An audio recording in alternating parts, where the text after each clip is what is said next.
Hey guys, how are we doing? Cryptoinsightuk here to bring you back another video. I just want to jump into a few things regarding XRP and Ripple specifically. I've heard a lot of talk online about what's going to happen next. I just want to give my opinion. Remember, these are just my opinions, nothing more, nothing less. We're going to dive into a bit around the lawsuit, and then I'm also going to dive into some technical analysis as well, as you guys seem to be enjoying that. So just going to give you guys an update on what I think. So to start with, we saw this document come out from Eleanor Tourette explaining that Judge Torres has given the Ripple SEC case back down to Judge Netburn to discuss the next steps, essentially. One of the things highlighted in this is settlement. So a lot of people are saying that, oh, there's going to be a settlement. Look, Torres has said there is. This doesn't mean there is going to be a settlement. As far as I understand, it just means that one of the things that Netburn should push is settlement discussions. Whether they'll reach a settlement or not, that's anyone's best guess. I personally presume that they will.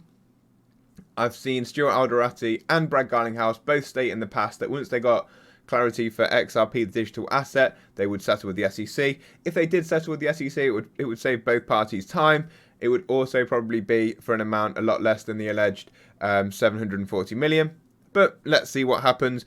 It'll be win-win for both sides. The SEC could come out and say, look, we tamed the naughty Ripple. And Ripple could come out and say, look, we're free to do business in the US. And before they do settle, or before this lawsuit's gone away, I do doubt there'll be many US partnerships with institutions coming out between Ripple and those institutions, because it's hard for institutions to do deals with a company that are being investigated by a regulator in the US. Another thing to think is, if they do settle, and if one of the conditions of the settlement is that Ripple cannot sell their XRP directly into institutions or into exchanges without filing for a securities permission, then this could be a bit of a detriment to Ripple's business in America. However, I don't think it'd be too bad for us as retail investors, as they might have to then buy up off the secondary exchanges to be able to use XRP for their products such as on-demand liquidity, or they may be able to source this problem with things like Liquidity Hub or the automated market maker update that's going to be coming to the XRP ledger. However, I'm not too clued up on these things, so they're just my suggestions, and I could be wrong. If I am, please let me know in the comments, because I would like to have some more clarity on that. They're just some things that I've seen around, and I'm just trying to bring all my thoughts together. I also wanted to bring your guys' attention to this tweet from Anderzel, which I think is very interesting. I believe the SEC put a stop to these plans. I bet Ripple expected the SEC to clear XRP just like they cleared ETH, but instead they were met with silence and a lawsuit. But now the SEC has lost the fight to stop XRP, and it's finally cleared as a non-security TikTok. And he's talking about the quote from Brad Garlinghouse in 2018. In this quote, Brad Garlinghouse talked about XRapid, which is now ODL, or on-demand liquidity. By the end of 2018, major banks will use XRapid, XRP, as a liquidity tool. And by 2019, there will be dozens of banks using the XRapid tool. So he's saying that major banks might be using ODL very soon. A final thing I do want you guys to think about is that 95% of Ripple's business at the minute is outside of the US. So whatever happens with this lawsuit isn't too detrimental to their business plan. Obviously, they want to be operating inside the US because it is the biggest financial market in the world. However, they're not going to go out of business if they can't trade in the US. And even if they go to trial and lose, they're just going to have to pay a fine, and they can still operate within the US. They just can't sell XRP into institutions as the law would state so far. One final thought before we get onto some TA is we've got Larry Fink now, who's the CEO of BlackRock, talking a lot about Bitcoin ETFs. He's going to be extremely influential, both with the law and also with institutions around the US, being the biggest asset manager in the world. It's perfect timing for something like this to happen for XRP. All the eyes are going to be on the crypto space. If this Bitcoin ETF gets approved, essentially it means that the only two assets with complete digital clarity are XRP and Bitcoin. So we could see a reverse effect of what happened when the SEC lawsuit was slapped on the XRP's head and we didn't get to pump through the bull market. This might be a huge pump for XRP in the next coming months.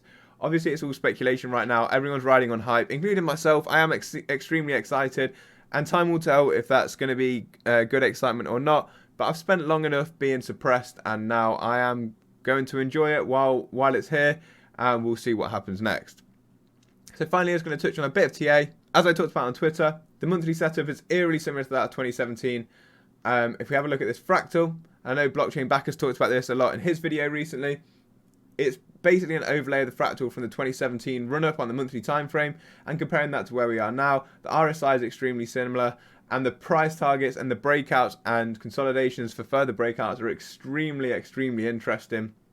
So let's see what happens next. Blockchain Backer talks about percentage pullbacks from the all-time highs and then the consolidation pullbacks as well. And they're pretty similar as well as the accumulation phase, which is around, I think he says it's 820 days this time and 826 in 2017. So that's also very strange at how similar that is. If you want to go and check that out, go and check my Twitter. Or if you don't follow Blockchain Backer as well, go and give him a follow.